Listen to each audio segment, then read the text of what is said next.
Pop quiz. What do you get when you combine Alberta's oil ambitions, British Columbia's coastal concerns, and enough pipeline drama to fill a Netflix series? If you guessed another chapter in Canada's never-ending energy saga, congratulations, you've been paying attention. And if you thought the Trans Mountain Pipeline was the end of this story, oh sweet summer child, Danielle Smith would like a word. Welcome back to Canadian Insights, your home for Canadian political news that's more dramatic than your family group chat during the holidays. Today we're diving into Danielle Smith's latest big idea, a brand new oil pipeline to the BC coast, because apparently, one decades-long pipeline saga wasn't enough excitement for this country. We're going for round 2, and this time there are 3 possible routes on the table, including one that could bring oil tankers to the Vancouver area. Grab your popcorn, folks, because this is about to get messy. So here's what's happening. Danielle Smith, Premier of Alberta and woman who clearly believes that if you dream big enough about pipelines those dreams can come true, has announced that her government is examining routes for a massive new bitumen pipeline from Alberta to the BC coast. We're not talking about a little pipe here. This thing would be capable of shipping up to 1 million barrels of oil per day. That's enough oil to fill roughly 62,000 bathtubs every single day, if you're the kind of person who measures things in bathtubs, which I apparently am now. Smith's vision is pretty straightforward. She wants Alberta's oil production to double over time, and to do that, you need ways to get that oil to market. Right now, Canada's oil mostly goes south to the United States, which as we've established in previous videos, might not be the most reliable customer given current political dynamics.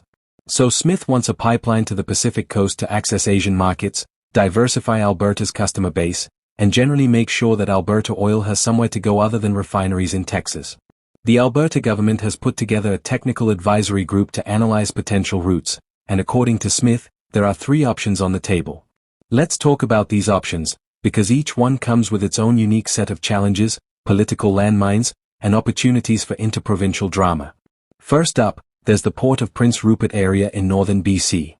This was Smith's original pitch, the big northern route that could ship oil directly to Asian markets from one of Canada's deepest natural harbors. Sounds great, right? Well, except for a few tiny problems. Like the fact that there's a federal tanker ban in place on BC's northern coast specifically designed to prevent oil tankers from operating in those waters. Oh, and BC Premier David Eby has made it crystal clear that he opposes any pipeline that would bring oil to the northern coast. And several coastal First Nations are also not exactly thrilled about the idea. But other than those minor obstacles, totally smooth sailing. Then there's Kitimat, which Smith has now said is not an optimal route. This is interesting because Kitimat was the proposed terminal location for the Northern Gateway Pipeline project, which if you remember, died a spectacular political death years ago after massive opposition from environmental groups, First Nations, and basically everyone in BC who had an opinion on the matter. So Smith looking at Kitimat and going yeah, maybe not is probably the understatement of the century.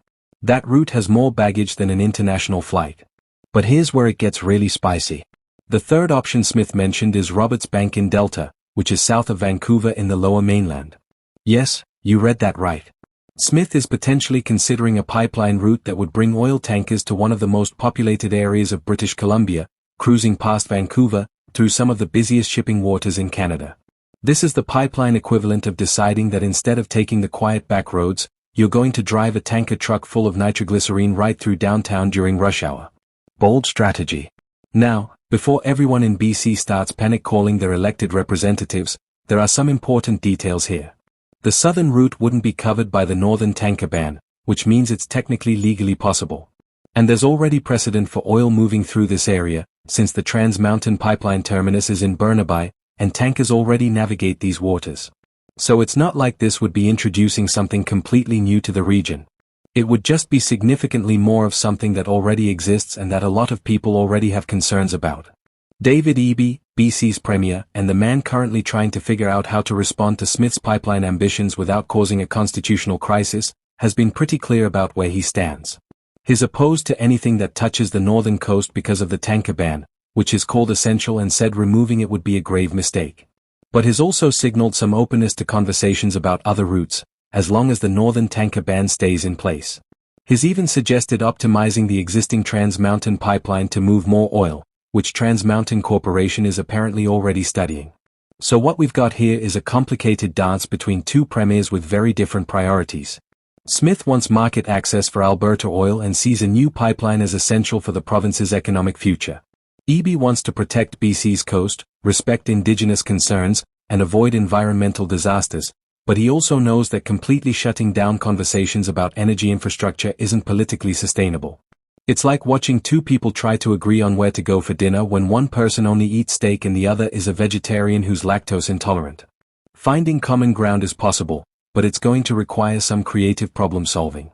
And speaking of creative problem solving, let's talk about the federal government's role in all this, because Ottawa is very much a player in this game.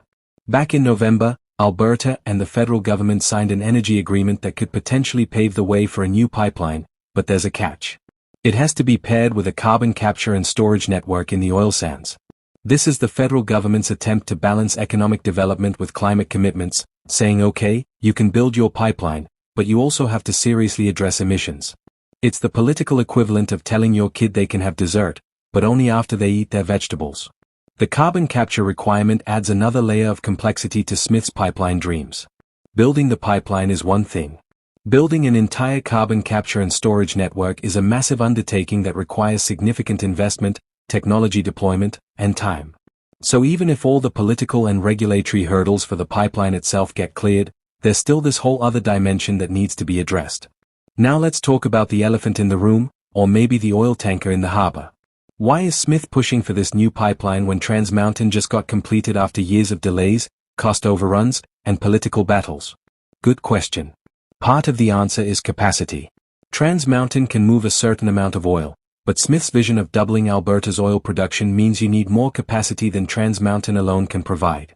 It's like having one highway out of town.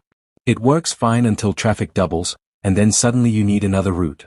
The other part is diversification. Having multiple pipeline routes to different ports reduces risk. If one pipeline has issues, you've got backups. If one market suddenly becomes less attractive, you can pivot to others. It's basic economic strategy. Don't put all your eggs in one basket, or in this case, don't put all your oil in one pipeline. But here's the reality check that nobody in Alberta's government really wants to acknowledge. Building a new pipeline in Canada in 2025 is exponentially harder than it was even a decade ago. The regulatory environment is more complex. Indigenous consultation requirements are more robust, which is actually a good thing, but it adds time and complexity. Environmental concerns are heightened. Public opposition is organized and vocal. And the political landscape is fractured, with different levels of government having different priorities and different constituencies to answer to. Trans Mountain took years and billions of dollars more than expected, and that was for a project that was essentially twinning an existing pipeline along an established route. A greenfield pipeline, meaning a completely new route through new territory, is going to face every one of those challenges and probably a bunch of new ones we haven't even thought of yet. Smith can put together all the technical advisory committees she wants, but the technical route is only one piece of this puzzle. The political, legal, and social dimensions are where things get really complicated. And let's talk about First Nations for a second, because any pipeline project in Canada absolutely must have Indigenous support to succeed. That's not just a nice to have anymore. It's legally and politically essential.